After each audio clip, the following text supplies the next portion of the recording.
আসসালামু আলাইকুম everyone, welcome to my video. আমার এই ছোট বড়ই গাছে কতগুলো ফুল আসছে দেখেন সবাই। গাইস দেখেন বড় ফুল কতগুলো সুন্দর, দেখেন কত সুন্দর ফুটছে। গতবার ফার্স্টবার আসছিল 5টা বড়ই, তারপরে ধরছিল 10টা বড়ই, 12টা ছিল বাট 2টা পড়ে গেছিল আর 10টা ছিল। তো এইবার দেখছি প্রচুর ফুল আসছে, দেখছেন? দেখাচ্ছি দাঁড়ান, প্রচুর পরিমাণে ফুল আসছে। দেখেন দেখেন দেখছেন, বড়ই ধরলেও দেখাবো। এই দেখেন কত ফুল আসছে, দেখছেন? এই দেখেন গুটিও আসছে বড়ই, দেখেন এই যে বড়ির গুটি আসছে, বড় হয়ে গেছে বড়ই। তাই তো দেখছি এক পাশে যে ওই সাইডে এই যে ছোট ছোট গুটি আসছে বড়ের, মধু খেতে আসে। এদিকে হচ্ছে কাতল মাছটা ভালোভাবে ভাজতে দিলাম, ভাজতে দিয়ে এদিকে হচ্ছে পেঁয়াজ রসুন আর হচ্ছে মরিচটা ভালোভাবে ভেজে নিচ্ছি। বাঁধাকপি আলু দিয়ে ভাজি করব, আর এখানে গরম মশলাও ফোড়ন দিয়েছি তেলেতে।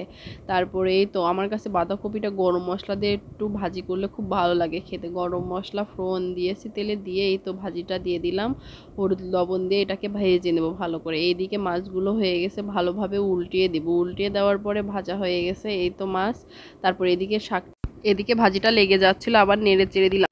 তারপরে মাছ ভাজা শেষ। এদিকে আমি মশলাগুলো নিয়ে নিয়েছি, আদা বাটা, রসুন বাটা, আর এই তো দেখেন তরকারি, লাউয়ের তরকারি, আর এই তো মাসকালাইয়ের বড়ি দিয়ে আজকে রান্না কাতল মাছ। তারপরে এই তো পেঁয়াজ দিয়ে দিয়েছি ফোড়নে। এবার এর সঙ্গে আমি মাসকালাইয়ের বড়িগুলো ভালোভাবে ভেজে নিব। এই তো আমার ভাজা শেষ হয়েই গেছে। এবার আমি হচ্ছে এই বড়িগুলোকে একে একে তুলে নেব, তুলে নিয়ে আমি মশলাগুলো দিয়ে দিব। এই তো মশলাগুলো দিয়ে দিয়েছি, এবার ভালোভাবে মশলাগুলোকে কষিয়ে নিব। এদিকে ভালোভাবে মশলাটাকে হালকা পানি দিয়ে ভালোভাবে কষিয়ে নিব। কষিয়ে নিয়ে যেন কাঁচা কাঁচা বাসনা না করে সেজন্য হালকা পানি দিলাম। দিয়ে এদিকে মশলাটাকে ভালোভাবে কষানোর জন্য দিয়ে আমি এদিকে হচ্ছে ভালোভাবে নেড়ে দিব এপাশ ওপাশ করে। ভাজিটা হওয়ার দিকেই প্রায়। এদিকে হচ্ছে মশলাটা কষানো হয়ে গেছে, এই যে তেলটা ভেসে আসছে। এদিকে হচ্ছে লাউ পরিষ্কার করে রেখে দিয়েছিলাম আর গোটা কাঁচামরিচ ফালি করে দিয়ে দিলাম। দিয়ে এবার আমি এই হচ্ছে লাউটাকে ভালোভাবে কষিয়ে নিব।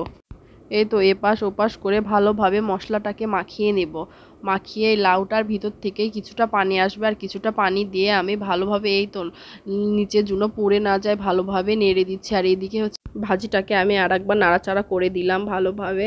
এই তো আমি এদিকে তরকারিটা কষানো শেষ হয়ে গেছে, দেখেন তেলটা উপরে ভেসে আসছে। এদিকে আমি ভালোভাবে এদিকে ওদিকে নাড়াচাড়া করে দিয়ে আমি পানিটা ঢেলে দিলাম পরিমাণ মতো। এদিকে মাছ আর মাসকলার বড়িটাও রেখেছি। এ তো আমার ভাজির ফাইনাল লুক, আমার ভাজিটা করা শেষ। এদিকে আমি হচ্ছে মাছগুলোকে তুলে তুলে ফার্স্টে আমি বড়িগুলো দিয়ে দিব, যেহেতু বড়িগুলো সিদ্ধ হবে বড়িগুলো দিয়ে দিলাম। এই তো তারপর আমি মাছগুলোকে একে একে দিয়ে দিব। এই তো মাছগুলো এবার আমি একে একে সবগুলো দিয়ে দিচ্ছি। দেওয়ার পরে এটাকে আমি একটু ভিজিয়ে আমি এটাকে ফুটতে দিব।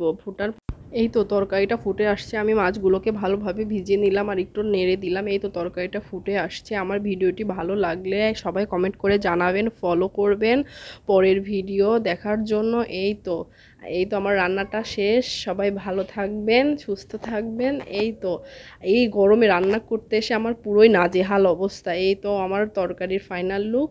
সবাই ভালো থাকবেন, আল্লাহ হাফেজ, বাই।